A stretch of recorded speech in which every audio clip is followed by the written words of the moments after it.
We seen JP Morgan do better than expected. Today the same was true with Citigroup and with Goldman Sachs. Yes, much better than expected. And Goldman Sachs from the March lows, or wherever their lows happen to be, man, they're up like 300%. And that's all you hear from CNBC. Up this from there. And yet I guess everybody in the world would have bought at the start of March. And everyone's going to sell at the top, I guess. I don't know. Well, I do know that's not the case. And yet you got this mark-to-market accounting, which has done some stuff. I'm not too sure exactly what they have done. But from what I was told about it from someone who's very good in this issue is that it's going to make their numbers look better. Yay! And not only that, but they got stocks. I mean, Goldman Sachs has been buying for so long, at some point, they're going to have no choice but to sell for profits. They've done it in the past, so they're going to most likely be doing it again. But back to this whole better than expected deal. If I have a student, I'm a teacher, and I'm expecting some guy to get 96%. He's a genius. But he gets 92%. Well, that would be lower than expected. And yet, I have this kid who can't do anything. I'm expecting, man, he'll be lucky to get 40%. Yet if he gets 47%, that's better than expected. But at some point, you have to say to yourself, can you do worse than expected and still do good?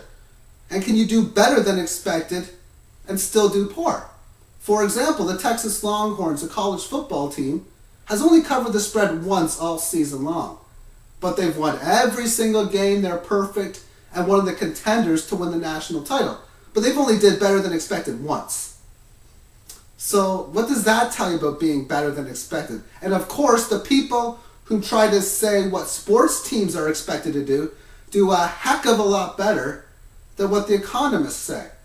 Because I was seeing on Fox Business News that apparently 63% of the expectations are usually beaten.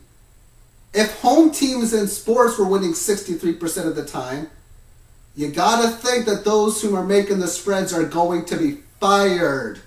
But no, not these people, no. And speaking some more now on the markets in gold, I've been talking about Dow at 10,000, S&P going to 1,100, the NASDAQ in the 2,200 area. And when the Dow Jones hit 10,000, man, it was like the biggest celebration in the world, big time. Yet they don't talk too much about how inflation related it's not doing the greatest.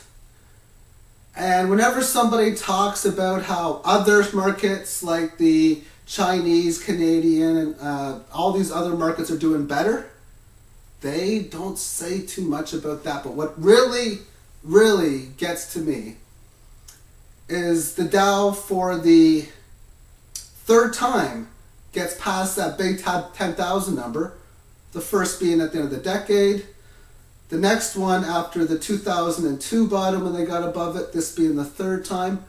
They all celebrate. Gold going to 1,000 and higher? No. So what that makes me to believe is if they're not talking about gold, it's probably going to keep going higher.